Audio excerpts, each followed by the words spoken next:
فقد افترى إثما عظيما.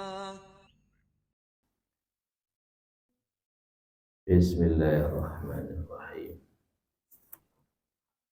Assalamualaikum warahmatullahi wabarakatuh. Alhamdulillah rabbil alamin. Wassalatu wassalamu ala nabiyyina Muhammadin wa ala alihi wa ashabihi ajma'in, amma ba'du. Allahumma alimna ma jahilna wanfa'na bima 'allamtana wa zidna ilman nafi'an ya rabbal alamin. Bapak Ibu jamaah Masjid Al-Mubarak yang mudah-mudahan dimuliakan oleh Allah Subhanahu wa taala. Alhamdulillah, pada malam hari ini Allah Subhanahu wa taala masih memberikan kesempatan untuk mengkaji ilmu agama. Mudah-mudahan Allah Subhanahu wa taala memberikan barokah ilmu yang bermanfaat. Kita lanjutkan pembahasan hadis-hadis Bulughul Maram sampai pada hadis ke-122.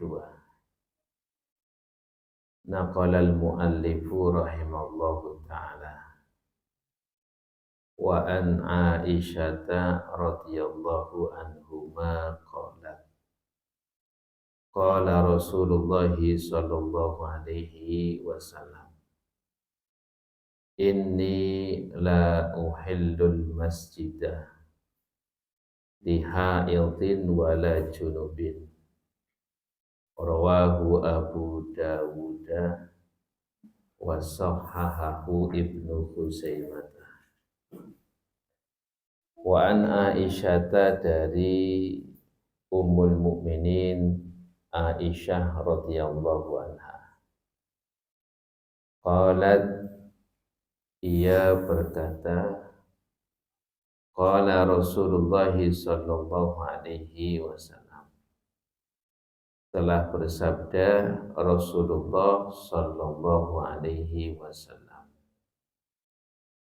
ini sesungguhnya aku la uhillal masjidah, tidak menghalalkan masjid lihaidin, bagi wanita yang haid, wala junubin, dan bagi orang junub. Rawahu Abu Dawud, diriwayatkan oleh Abu Dawud, wa sahhahahu Ibnu Khuzaimah, dan disahihkan oleh Ibnu Khuzaimah. Di dalam hadis ini Nabi Muhammad sallallahu alaihi wasallam menerangkan tentang larangan bagi wanita yang haid dan larangan bagi orang yang junub. Di antara larangan bagi orang yang junub dan wanita yang haid yang sudah kita bahas adalah menyentuh mushaf. Kemudian bagi orang dalam keadaan junub membaca Al-Quran, dan di dalam hadis ini adalah al-muqsu fil masjid, berdiam diri di masjid. Jadi wanita yang haid, orang yang junub tidak boleh berdiam diri di masjid. Misalnya duduk yang lama, kemudian misalnya tidur, itu namanya al-muksu bil masjid, berdiam diri di masjid. Jadi bagi wanita yang haid, bagi orang yang junub, tidak diperkenankan untuk berdiam diri di masjid. Entah itu duduk, entah itu berbaring, entah itu tidur. Nah, ini tidak boleh. Maka sebagaimana yang disebutkan oleh Allah Subhanahu wa taala di dalam surat An-Nisa ayat ke-43. Allah Subhanahu wa taala berfirman, "Ya ayyuhalladzina amanu la taqrabus sholata wa antum sukara." Wahai orang-orang yang beriman, janganlah kalian itu mendekati sholat dalam keadaan kalian itu mabuk. Hatta ta'lamu ma taqulun, sehingga kalian itu mengetahui apa yang kalian katakan. Artinya mabuknya hilang. Kalau orang mabuk tidak boleh melakukan sholat. Nah, kemudian wala junuban, dan tidaklah boleh kalian itu tidak boleh melakukan sholat dalam keadaan junub. Illa abiri sabilin hatta taktasi, kecuali bagi orang yang junub hanya sekedar lewat. Hatta taktasilu, sampai kalian wahai orang yang junub, wahai wanita yang haid, mandi. Artinya ayat ini menunjukkan bahwasanya wanita yang haid dan orang yang junub tidak boleh melakukan sholat. Ya, lebih-lebih kalau melakukannya di masjid. Nah, maka korinahnya apa di sini yang menunjukkan bahwasanya larangan al-muksu fil masjid, berdiam diri di masjid. Allah mengatakan illa abiri sabil, kecuali hanya sekedar apa lewat. Misalnya kalau ada wanita yang haid, sajadahnya ketinggalan di masjid, boleh enggak mengambilnya? Boleh, kan sekedar lewat. Kalau misalnya ada orang itu dalam keadaan junub, kemudian tertinggal sesuatu di masjid, maka dia masuk masjid kemudian keluar lagi, boleh enggak? Boleh. Maka ini kaitannya, yang tidak boleh adalah ketika berdiam diri, duduk dalam waktu lama, entah itu berbaring, entah itu tidur, tidak boleh. Nah, maka suatu ketika Aisyah radhiyallahu anha itu diperintahkan oleh Nabi Muhammad sallallahu alaihi wasallam untuk mengambilkan qit'atu firash. Kalau qit'atu firash itu, kalau bahasa sekarangnya itu adalah sajadah. Artinya secari kain yang digunakan untuk sholat. Ya, kalau sekarang berarti sajadah. Aisyah diperintahkan oleh Nabi untuk mengambilkan sajadah yang ada di masjid. Kemudian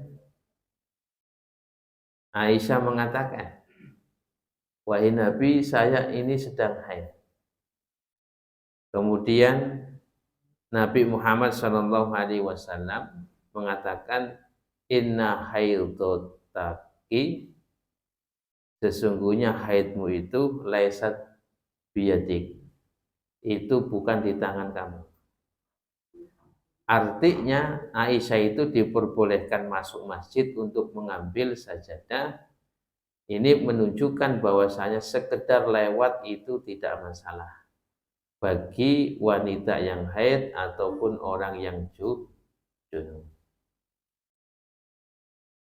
Nah, kemudian Bapak Ibu yang mudah-mudahan dimuliakan oleh Allah Subhanahu wa taala. Kecuali, ya ini kecuali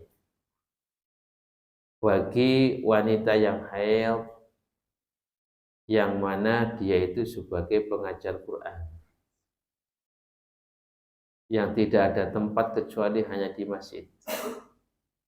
Kalau tidak mengajarkan maka dia itu hafalannya apa hilang. Kalau tidak mengajarkan maka anak-anaknya nggak ada yang mengajarkan. Dan tidak ada yang menggantikan.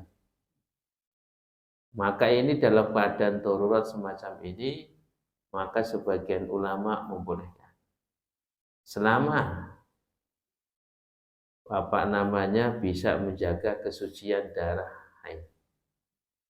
Itu. Ini kalau hukum asalnya al-buksu fil masjid tidak boleh. Berdiam diri tidak boleh bagi siapa? Bagi wanita yang haid dan orang yang junub. Kecuali kalau dalam keadaan yang memang sangat darurat. Di antaranya tadi, pengajar Al-Quran wanita dalam keadaan haid, tidak ada yang menggantikan, dan haidnya itu lama. Ya, maka ini sebagian ulama itu memperbolehkan.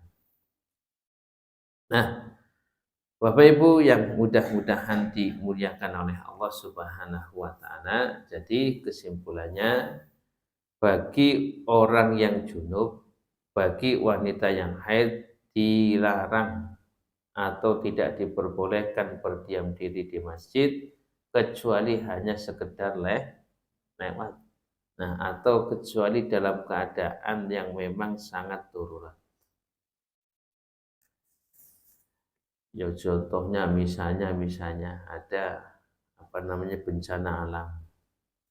Ya kemudian bencana alam ini tidak ada tempat mengungsi kecuali di masjid.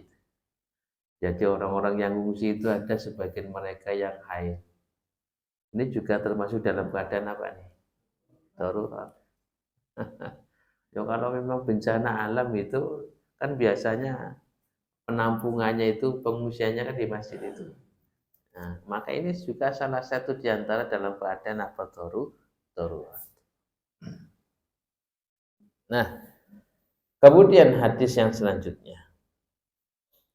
Wa anha qalat kuntu agtasilu ana wa Rasulullah sallallahu alaihi wasallam min ina'in wahidin takhtalifu aydina fihi minal janabati muttafaqun alaihi wa zada Ibnu Hibbana wa taltaqi aydina wa anha dan dari Ummul Mukminin Aisyah qalat beliau berkata kuntu aktasilu saya pernah mandi wa Rasulullah sallallahu alaihi wasallam dan juga Rasulullah sallallahu alaihi wasallam, artinya mandi bareng ya Ummul Mukminin dan Rasulullah sallallahu alaihi wasallam itu mandi bareng min in wahidin yang mana airnya itu dari satu bejana. Jadi jangan digambarkan itu bak ya, bak itu banyak ya. Tapi memang bejananya itu bejana yang kecil. Ya seperti ember yang kecil lah atau baskom yang kecil. Takhtalifu aidina fihi. Aisyah menceritakan, kami ini saling bergantian menciduk air. Ya, gayungnya cuma satu, ya, kemudian bejananya cuma satu. Jadi bergantian nyiduknya. Minal janabati, mandi karena janabat.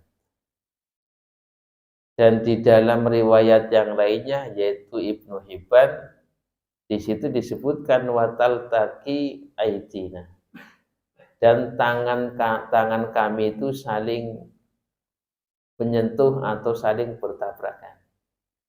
Biasanya kan kalau mandi bareng itu kan satunya mau ngambil gayung, satunya juga mau ngambil gayung, akhirnya tabrakan. Nah, maka Bapak Ibu yang mudah-mudahan dimuliakan oleh Allah Subhanahu wa taala.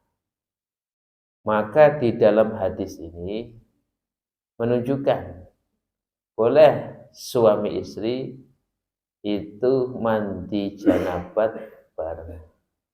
Ya, ini diperbolehkan. Ya, karena suami istri itu tidak ada aurat. Yang masing-masing itu boleh melihat aurat satu ya dengan aurat yang lainnya. Artinya suami istri itu tidak ada batas. Maka diperbolehkan untuk apa? Untuk mandi bareng. Nah, kemudian di dalam hadis ini juga tata cara mandinya itu tidak dikopok. Ya, tidak di apa namanya menculumkan, tak. Itu pakainya gayung. Jadi mengambil air kemudian apa disiramkan ke badan. Nah, kemudian di dalam hadis ini juga menerangkan bahwasanya ketika Nabi mandi bersama Aisyah radhiyallahu anha, maka ini tidaklah boros air. Inna in wahidin itu artinya bejananya itu bejana yang kecil, cukup untuk meratakan air seluruh tubuh. Nah, maka di sini menunjukkan al-iktisad fima ittoharoh, hemat di dalam air. Kalau kita itu kan mandi itu kan sepuasnya, kadang-kadang kerannya nggak dimatikan juga. Nah, tapi ini Nabi menunjukkan dalam bejana yang satu, ya, kemudian mandi bareng bersama Aisyah radhiyallahu anha. Ini menunjukkan Nabi ketika mandi janabat itu ngirit air. Nah, kemudian di dalam hadis ini juga menunjukkan apa? Menunjukkan bahwasanya sentuhan antara suami istri ini tidak membatalkan apa? Wudu. Ya, sentuhan antara suami ini tidak membatalkan apa? Wudu. Ini dalilnya. Ya, meskipun ya ini ada perbedaan pendapat di antara ulama. Tetapi hadis ini menunjukkan tidak batalnya antara wudunya Rasul dan wudunya Aisyah radhiyallahu anha. Nah, kemudian Bapak Ibu yang mudah-mudahan dimuliakan oleh Allah Subhanahu wa taala. Di antara keharmonisan suami istri adalah mandi bareng ketika janabat. Ini yang akan apa? Yang akan menambah keharmonisan di dalam rumah tangga. Nah, kemudian Bapak Ibu yang mudah-mudahan dimuliakan oleh Allah, kita lanjutkan hadis yang terakhir di bab mandi janabat. Wa an Abi Hurairah radhiyallahu anhu qala qala Rasulullah sallallahu alaihi wasallam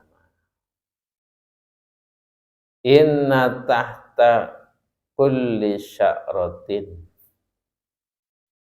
janabatan faksilu sya'ra wa ankul bishra. Rawahu Abu Dawud wa Tirmidzi wa dha'afahu. Wali Ahmad an Aisyata nahwuhu wa fihi rawin majhul. Wa an Abi Hurairah, dari sahabat Abu Hurairah radhiyallahu anhu, qala, ia berkata, qala Rasulullah sallallahu alaihi wasallam, telah bersabda Rasulullah sallallahu alaihi wasallam, inna tahta kulli sya'ratin janabatan. Sesungguhnya di bawah setiap satu helai rambut janabatan ada janabat. Jadi setiap di bawah helai satu helai rambut itu ada janabat. Ya, rambut apapun yang ada di badan kita, di bawahnya itu ada apa? Janabat. Kalau kita dalam keadaan junub. Faksilu sya'ra, maka basuhlah seluruh rambut. Wa ankul bishra, dan bersihkan kulit.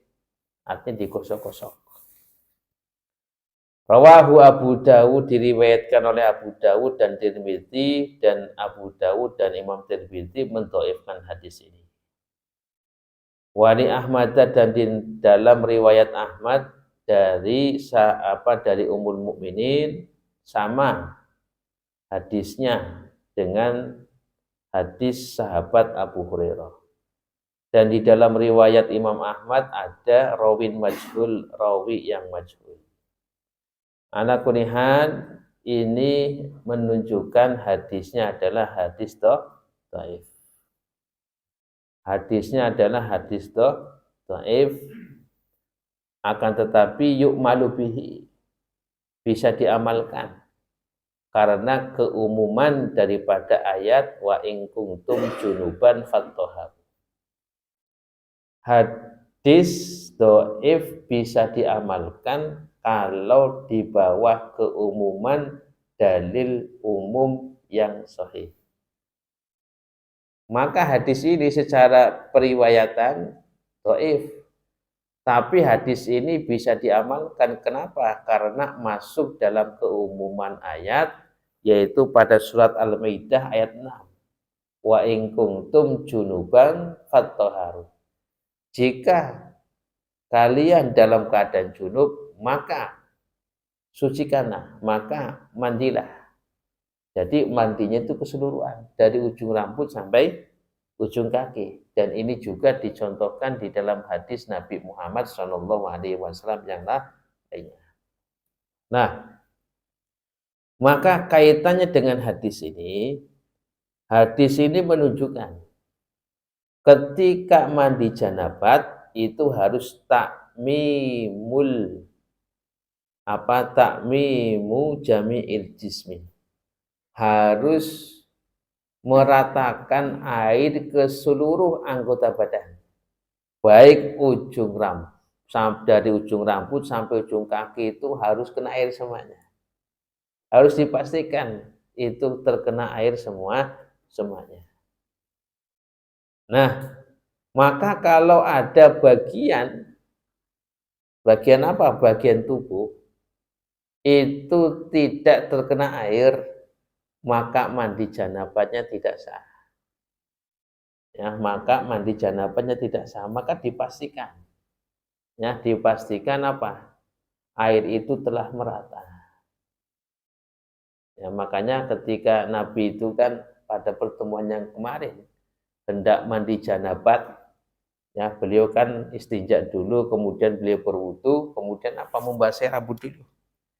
Nah, kemudian nanti apa? Mengguyurkan air ke sebelah kanan, kemudian ke sebelah kiri, baru mengguyurkan seluruh air ke seluruh tubuh sambil meratakan air. Nah, Maka Bapak Ibu yang mudah-mudahan dimuliakan oleh Allah. Dan inilah yang menyebabkan adanya beberapa ulama yang mengatakan ketika orang yang haid, wanita yang haid, ketika ada orang yang junub, kemudian ada rambut yang rontok, ya, rambut kepala rontok, yang misalnya jenggotnya rontok, ya, itu jangan dibuang. Ya, kalau sebelum mandi jangan dibuang, dikumpulkan. Ya, nanti itu kalau mandi itu disiram. Nah, inilah yang menyebabkan apa? Sebagian ulama menyatakan demikian. Karena setiap helai rambut di bawahnya ada janabah. Nah, demikian. Jadi, ketika rambut rontok, kemudian jenggot rontok, sebelum mandi ya jangan dibiarkan, diambil kemudian apa? Dicuci, dibasuh. Ini ijtihad sebagian ulama demikian. Berdasarkan hadis ini. Nah, makanya seperti di dalam kitab-kitab Syafi'iyah itu disebutkan. Ya, hikmahnya apa? Hikmahnya kelak nanti ketika manusia dibangkitkan, itu kan seluruh anggota tubuh apa? Kumpul semuanya. Maka ketika dikumpulkan itu rambut-rambut yang memang dulunya janabat itu sudah dibersihkan dari janabat. Nah, itu sebagian istihad ulama demikian. Ya, artinya apa? Artinya ketika ada wanita yang haid, rambutnya rontok, itu dikumpulkan.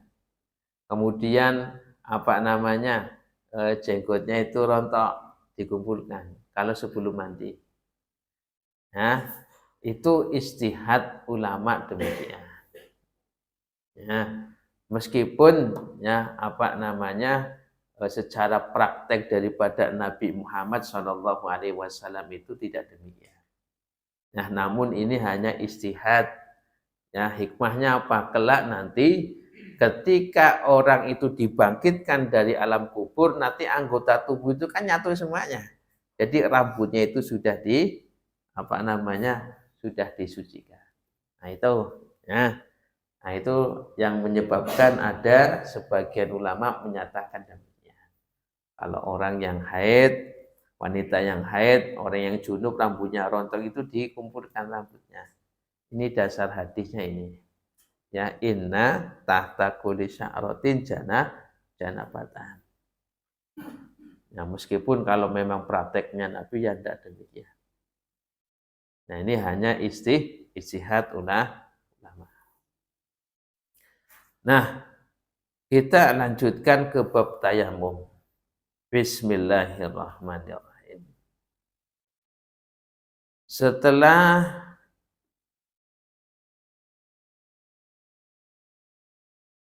kita membahas tentang wudu, setelah kita membahas tentang mandi, maka berikutnya itu adalah kita membahas tentang tayamum. Karena wudu menggunakan air, mandi juga menggunakan air. Nah, sekarang pertanyaannya adalah ketika air tidak ada, atau ada air tapi tidak bisa menggunakan air. Nah, maka di dalam kitab-kitab fikih itu biasanya urut-urutannya demikian. Ketika membahas tentang wudu, kemudian nanti membahas tentang mandi, berikutnya adalah tayamum. Maka begitu juga Ibnu Hajar Al-Asqalani di dalam menyusun kitab Bulughul Maram itu tartibnya adalah tartibun fiqhiyun. Tartibnya adalah tartib fikih. Nah, maka berikutnya adalah babut tayamum. Bab yang menerangkan tentang hadis-hadis yang berkaitan dengan tayamum. Nah, maka Ibnu Hajar Al-Asqalani setelah menukil hadis-hadis yang berkaitan dengan wudu, hadis-hadis yang berkaitan dengan mandi, beliau menukil hadis-hadis yang berkaitan dengan tayamum. Nah, Bapak Ibu-ibu yang mudah-mudahan dimuliakan oleh Allah Subhanahu wa taala, begitu juga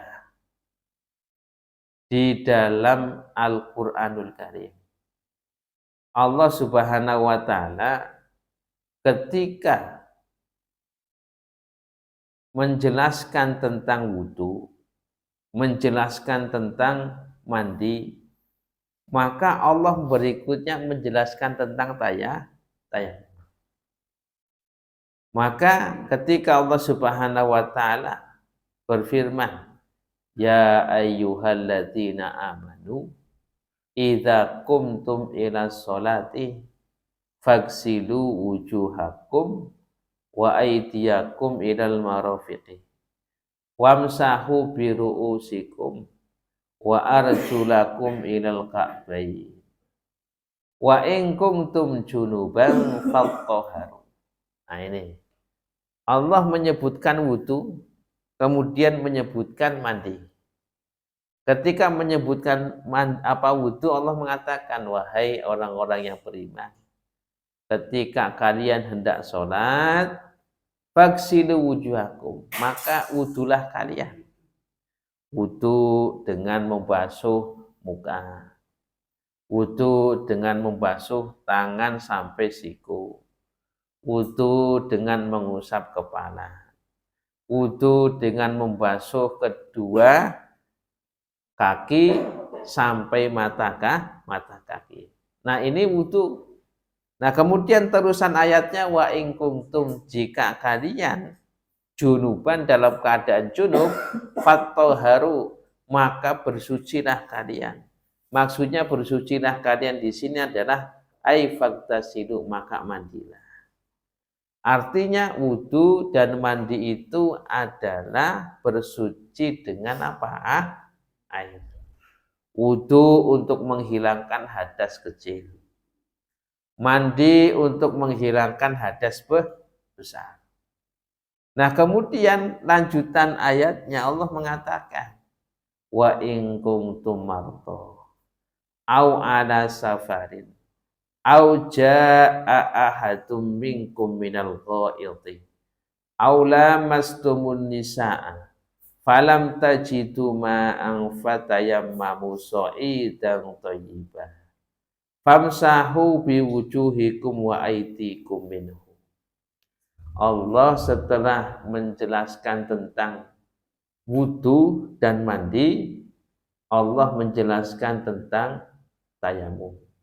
Wa in kuntum marto, jika kalian dalam keadaan sakit, au ala safarin, atau dalam keadaan musafir, bepergian, au jaa ahadum minkum minal ghaid, atau salah satu di antara kalian itu habis buang hajat, au lamastumun nisa, atau kalian itu menggauli wanita, falam tajidu ma'an, kemudian kalian itu tidak mendapati air, fatayammamu, maka bertayamumlah kalian dan thayyiban, dengan menggunakan debu yang suci.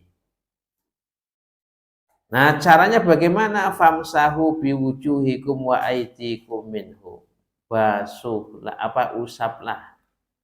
usaplah wajah-wajah kalian dan tangan-tangan kalian minhu, dari debu yang suci itu. Nah, jadi demikianlah ya, ketika Allah menyebutkan tentang wudu, tentang mandi, Allah menyebutkan tentang tayamum. Nah, Bapak Ibu yang mudah-mudahan dimuliakan oleh Allah Subhanahu wa taala.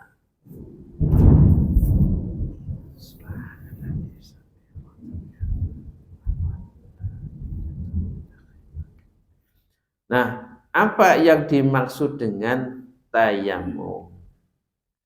Tayamum secara syariat itu adalah apa? Isti'malut turabi alal wajhi wal kafaini bisifatin maksusatin, yaitu menggunakan turab. Turab itu debu, ya, debu. Alal wajhi, untuk wajah, wal kafaini, dan kedua telapak tangan, bisifatin maksusatin, dengan sifat yang dikhususkan. Nah, berikutnya sebab tayamum itu ada dua. Satu, ketika tidak ada air. Yang kedua adalah ada air tapi tidak sanggup untuk menggunakan. Air tidak ada, ya sudah berusaha mencarinya, tidak ketemu-ketemu. Atau air ada tapi harganya mahal, nah, tidak sanggup beli. Air sih ada tapi tidak sanggup beli, ditayamum. Nah, jadi artinya apa? Artinya yang pertama itu sebabnya adalah tidak ada air, ya, atau ada air tapi harganya mahal, ya dihukumi tidak ada air, kan itu. Atau ada air tapi tidak sanggup untuk apa? Untuk menggunakannya. Misalnya kalau dalam suasana yang sangat dingin, makanya wudhu, Pak, wudhu dalam keadaan dingin itu pahalanya itu besar. Ya. Jadi wudhu, ya, dalam keadaan dingin itu pahalanya besar. Satu itu pahala apa? Pahala wudhunya. Dua itu pahala apa? Sabarnya menahan apa di dingin. Kalau kuat, ya, kalau kuat itu apa namanya, pahalanya besar. Tapi kalau memang tidak kuat, ya berarti apa ya? Nah, kemudian ketika Allah menyebutkan tentang apa namanya tayamum, nah, hadis-hadis Nabi Muhammad Shallallahu Alaihi Wasallam juga menerangkan tentang tayamum. Hadis yang pertama atau hadis ke-126, an Jabir bin Abdillah radhiyallahu anhuma, anna Nabiyya sallallahu alaihi wasallam qala, u'titu khamsan lam yu'tahunna ahadun qabli, nusirtu birru'bi masirata syahrin, wa ju'ilat liyal ardu masjidan wa tahuran, fa ayyuma rajulin adrakathus salatu falyusalli wa dzakarul hadisa, akhrajahul Bukhari wa Muslimun. Hadisnya itu sebetulnya ada lanjutannya. Cuman Ibnu Hajar Al-Asqalani hanya menyebutkan potongan hadis yang ada kaitannya dengan masalah tayamum. Ya, karena hadisnya itu agak panjang, ada lanjutannya. Tapi Ibnu Hajar Al-Asqalani hanya apa namanya, menukil sebagian yang memang ada kaitannya dengan bab tayamum. Nah, maka kita cukupkan saja apa yang disebutkan oleh Ibnu Hajar Al-Asqalani yang ada kaitannya dengan masalah bab tayamum. An Jabir bin Abdillah, dari sahabat Jabir bin Abdillah radhiyallahu anhu, anna Nabiyya sallallahu alaihi wasallam, bahwasanya Nabi Muhammad sallallahu alaihi wasallam qala, beliau bersabda, u'titu khamsan, aku diberi keutamaan oleh Allah, khamsan, 5 perkara, lam yu'tahunna ahadun qabli, yang tidak diberikan kepada satu pun nabi dan rasul sebelum saya. Jadi 5 perkara ini khusus untuk nabi. Yang pertama, nusirtu birru'bi masirata syahri. Kata Nabi, aku ini dimenangkan, ditolong oleh Allah. Umatku ini ditolong oleh Allah birru'bi dengan rasa takut yang diberikan oleh Allah kepada orang-orang kafir. Masirata syahrin, sejauh perjalanan 1 bulan. Maksudnya ketika pasukan kaum muslimin berada di sini, pasukan kafir itu masih ada jauh, kemudian mendengar pasukan kaum muslimin 1 bulan lagi akan sampai. Itu sudah takut duluan. Nah itu, ini yang pertama. Waju'ilat liyal ardu masjidan wa tahura. Dan dijadikan bagi umatku al-ardu, bumi ini, masjidan wa tahura, sebagai masjid dan alat bersuci. Fa ayyuma rajulin adrakathu sholatu falyusalli. Maka siapapun yang didapati sholat, maka hendaklah dia itu sholat. Artinya siapapun yang mendapati sholat, maka silakan sholat dimanapun dia berada. Jadi keutamaan yang kedua yang Allah berikan kepada Nabi Muhammad, Allah jadikan bumi ini sebagai masjid. Artinya apa? Kita itu boleh sholat dimanapun. Ya, kalau orang-orang atau umat-umat sebelum umat Nabi, kalau mau melakukan ibadah ya di tempat ibadah. Ya, selain tempat ibadah itu tidak boleh. Umat Nasrani itu harus di kanais, di gereja. Ya, kemudian kalau Yahudi, ya itu di tempat ibadahnya. Nah, kalau umat Islam, dimanapun tempat berada, boleh melakukan sholat. Di rumah boleh sholat. Ya, di tanah lapang boleh sholat. Yang penting tidak ada larangan-larangan tertentu. Seperti misalnya ya sholat ya di tempat yang kotor.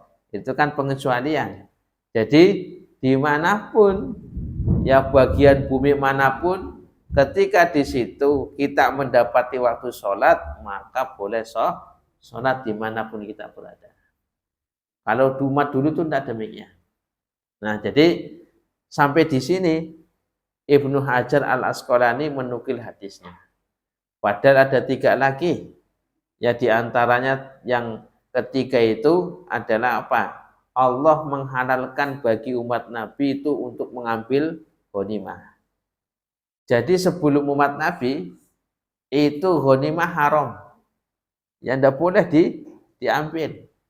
Jadi sebelum umat Nabi itu ada peperangan. Dipimpin oleh siapa? Dipimpin oleh Nabi mereka. Ketika musuh kalah, kan ada ghanimah. Itu tidak boleh diambil. Maka bagaimana? Ghanimah itu dikumpulkan. Setelah dikumpulkan, nanti ada api dari langit. Yang mana api ini menghanguskan semua ghanimah. Ya, makanya dulu itu pernah terjadi itu. Ada 1 orang ngumpetin itu sebongkah emas, Pak. Ya, ngumpetin sebongkah emas itu cerita itu di hadis-hadis sahih ada itu. Ngumpetin. Nah, kemudian apa? Nabi mereka itu mengatakan ini api nggak kunjung datang. Kalau apa? Ghanimah itu belum dikumpulkan. Akhirnya apa? Dicari. Ternyata ada 1 orang bawa apa? 1 bongkah emas. Kemudian 1 bongkah emas itu dikumpulkan, kemudian turun api dari langit menghancurkan. Nah, ini yang ketiga, umat Nabi diperbolehkan untuk mengambil ghanimah. Yang keempat, Nabi diberikan kekhususan memberi syafaat. Jadi Nabi itu diberikan kekhususan, khusus untuk Nabi apa? Diberi syafaat, yaitu syafaatul udmah. Dan yang kelima, Nabi Muhammad Shallallahu Alaihi Wasallam diutus untuk seluruh umat, diutus untuk seluruh manusia. Nah, ini kekhususan yang diberikan oleh Allah kepada Nabi Muhammad Shallallahu Alaihi Wasallam. Nah, kembali kepada masalah tayamum. Ketika Allah Subhanahu wa taala menjadikan bumi yang kita tempati ini bisa menjadi masjid. Artinya bisa menjadi masjid, bisa menjadi tempat untuk sholat. Sholat di tanah lapang boleh, sholat di hutan boleh, ya. Kemudian sholat di rumah boleh. Ini artinya Allah menjadikan bumi ini sebagai tempat sholat. Allah menjadikan bumi ini sebagai masjid. Dan juga Allah menjadikan bumi yang kita tempati tahuron sebagai alat untuk bersuci. Nah, bumi yang kita tempati ini bisa menjadi apa? Alat untuk bersuci. Nah, maka Bapak Ibu yang mudah-mudahan dimuliakan oleh Allah. Pembahasan pertama adalah pertanyaan apakah tayamum ini menggantikan wudhu dan mandi atau sebenarnya tidak menggantikan wudhu dan mandi. Atau pertanyaannya seperti ini, apakah tayamum ini menghilangkan hadas baik kecil atau besar, atau memang tayamum ini tidak menghilangkan hadas baik itu hadas kecil atau hadas besar, hanya saja disyariatkan untuk apa? Untuk bisa melaksanakan sholat. Bisa dipahami tidak pertanyaannya? Ya, kan pertanyaannya gini, apakah tayamum itu mengangkat hadas, baik itu hadas kecil ataupun hadas besar dan sebagai pengganti wudhu, atau memang tayamum ini enggak mengangkat hadas, cuma disyariatkan hanya untuk bisa melakukan sholat atau ibadah-ibadah yang disyariatkan untuk apa? Wudhu dan mandi. Nah, maka para ulama di dalam hal ini ya berbeda pendapat. Tapi wallahu alam bishawab, ya, yang pendapat ya yang mendekati kebenaran dan juga yang sesuai dengan kaidah untuk menghilangkan menghilangkan kesusahan, maka tayamum itu adalah pengganti dari wudhu dan pengganti dari mandi. Artinya tayamum ini bisa menghilangkan hadas. Ya, tayamum ini bisa menghilangkan apa? Hadas. Maksudnya seperti ini, maksudnya. Ya. Kalau misalnya orang itu dalam keadaan junub. Ketika dalam keadaan junub, dia itu tidak ada air, maka cukup bertayamum. Nah, kira-kira kalau kita Bapak Ibu semuanya dalam keadaan junub tidak ada air, kemudian tayamum, ya srek napa mboten? Biasa mandi gitu kan. Tapi secara hukum boleh, artinya sudah terangkat hadasnya, kan demikian. Ya. Contoh lagi kalau wudhu masih mending ya. Kalau ini yang hadas besar ini. Nah, makanya artinya apa? Artinya tayamum itu ya sebagai pengganti dari apa? dari wudu dan pengganti daripada mandi. Artinya tayamum ini bisa mengangkat apa? Hadas. Baik itu hadas besar ataupun hadas kecil. Nah, makanya ibu, bapak kalau memang ketika dalam keadaan janabah atau dalam keadaan junub, kemudian tidak ada air, atau ada air tapi tidak sanggup memakainya, maka cukup bertayammum. Nah, itu saja bisa saya sampaikan. Mudah-mudahan bermanfaat. Saya akhiri, subhanakallahumma bihamdika asyhadu alla ilaha illa anta astaghfiruka wa atubu ilaik. Assalamualaikum warahmatullahi wabarakatuh.